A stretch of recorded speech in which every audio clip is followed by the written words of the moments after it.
Hello and welcome to the Articy Draft X Basics tutorial series.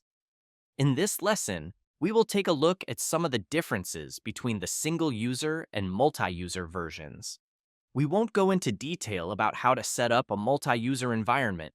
For that, please refer to the documentation and tutorial linked in the video description. Let's assume your system administrator set up the server and distributed the user licenses, and you are launching the app for the first time. All in all, you can use this series regardless of license type. With the multi-user, there will be just a few things different in both UI and behavior, and this is what we will focus on in the multi-user lessons. First difference is the welcome screen. In the single-user version, you are immediately greeted by your project list. For multi-user, you have to connect to a server and log on as a user first, before you can select a project to work on. If you have both a single and multi-user license on your system and start Articy, you might need to use the back button to switch from your single-user project list to the multi-user login dialog. Server address and port is something you should have received from the server administrator. If you frequently work on the same server, check Login Automatically to skip the server page in the future and automatically connect to the now selected server. Of course, even if this option is active, you can always go back to the server page via the back button on the following page and select a different server. A drop-down list of recent servers is a convenient way to connect to several frequently used servers. On the user page, you log on to the server with your user credentials. You need to have your username and password at hand and fill them into the fields. If you don't know your user credentials, ask your Articy server administrator. If it is just you working at this machine, you can check Login Automatically to always use your default credentials for the selected server. Same as with the server, you can always go back to the users page via the back button on the projects page. Now you see all projects that are available to you. In the multi-user version, users get assigned to certain projects. If you are missing a project you are supposed to work on in the list, talk to the project admin. Maybe they forgot to add you to the staff list. If this is the first time you log in with your user credentials, it is a good idea to change the password you received initially. If you are logged in, go to the main menu and select the first entry, Change Profile/Password. Here you can adjust username and email, and most importantly, update your password. You need to enter your current password, then your new password, and once again to confirm.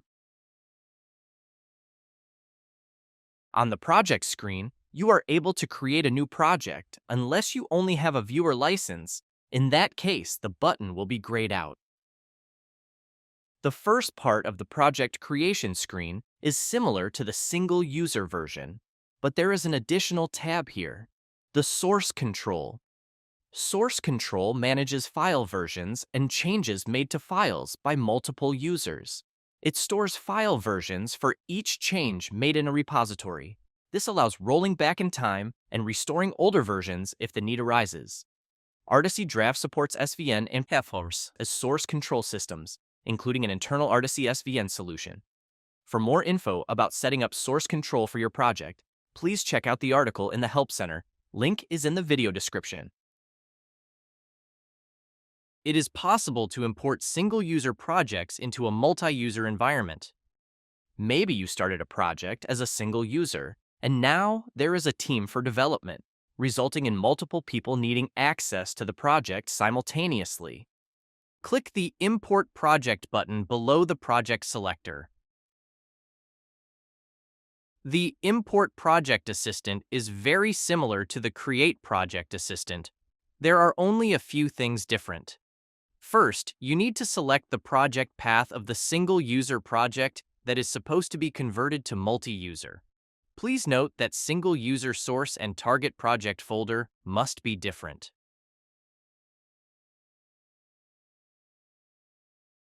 And second, Compared to creating a new project, there are no options to set a primary project language or to carry over templates from another project, as this data is taken from the existing, soon-to-be imported, project.